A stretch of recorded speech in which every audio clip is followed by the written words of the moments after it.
everyone, welcome to another segment of Learning Literary Theory in 8 minutes. Today's topic, Postmodernism in Architecture. Alright, to begin with, for the sake of establishing the concept of postmodernism, let me give a definition first. That's right. Postmodernism is hard to define. For the purpose of this tutorial, let's try to understand what the movement of postmodernism is rather than discussing its definition. Although the origin of postmodernism has been debated, there is consensus that the term has been in use since the 1970s. The two most important characteristics of this movement are plurality and fragmentation.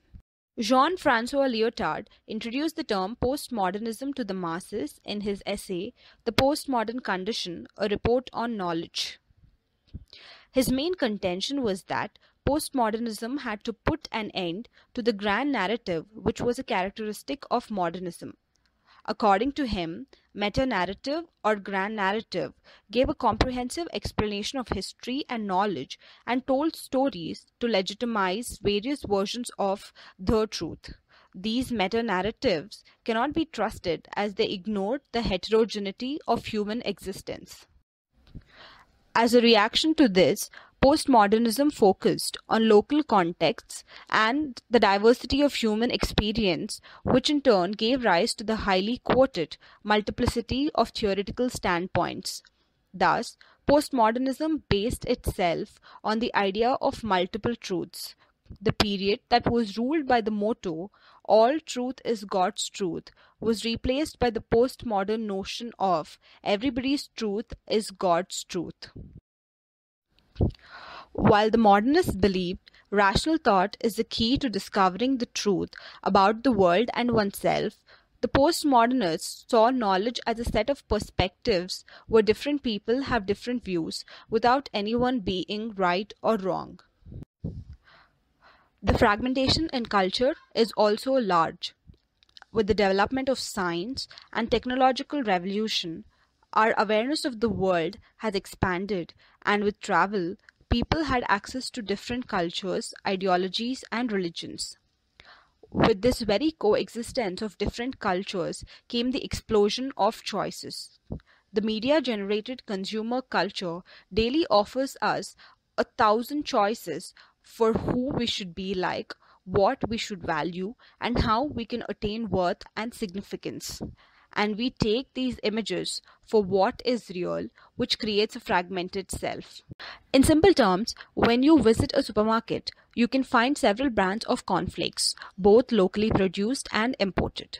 You may fill your cart with all these attractive packages, but at the counter, you are overburdened with the choice among various brands. The dissatisfaction and confusion experienced by you is similar to a postmodern individual who is bombarded with diverse ideas, beliefs, attitudes, and guidelines, except he doesn't know what he should believe in. This very plurality, confusion, and fragmentation celebrated by postmodernists had their manifestations in architecture. Postmodern architecture came into existence with the rejection of international style of modern architecture. The international style, although developed in Germany and France, moved to America in the 1930s, soon becoming a dominant style in institutional and commercial buildings. These modern skyscrapers were made of glass and steel and were devoid of any decoration.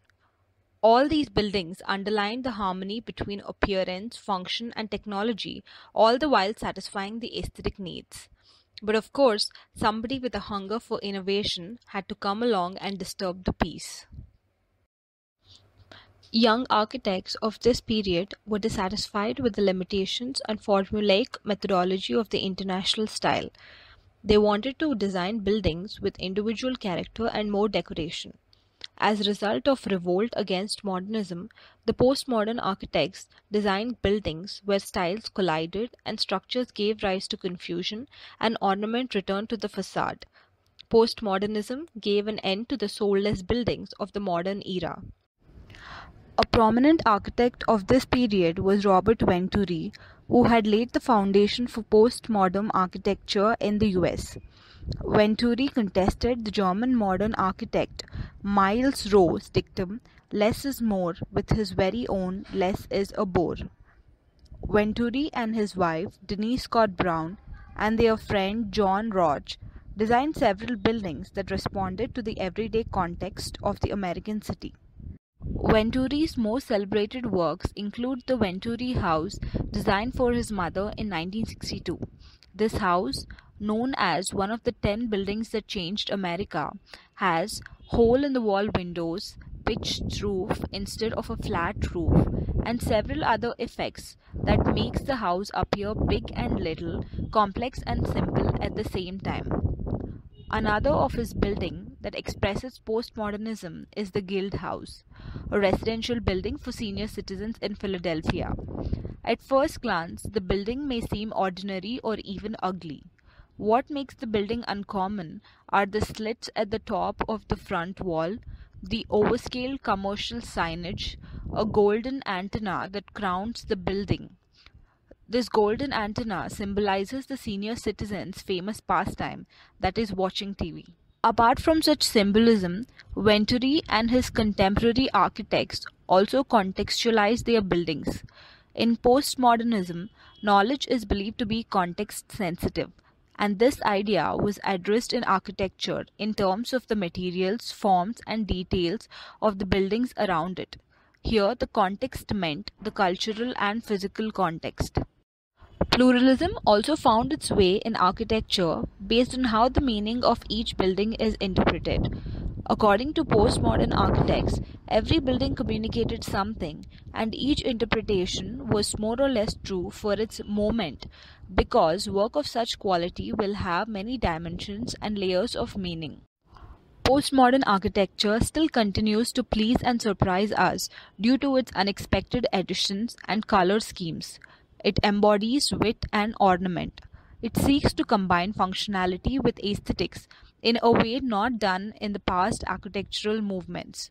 It emphasizes on utility, it expands the fundamentals, further to add a certain irony and paradox to make buildings interesting as well as usable. Postmodern architecture seeks to focus on the needs and desires of the present generation in terms of comforts and design. I hope this video has helped you understand how postmodernism as an aesthetic movement first manifested in architecture, and how the ideas of this movement forced the architects to accumulate fragments of the past and rebuild their present with a certain attitude. Okay, that's it for now. Make sure you watch other videos in this series of Pure Education. Bye.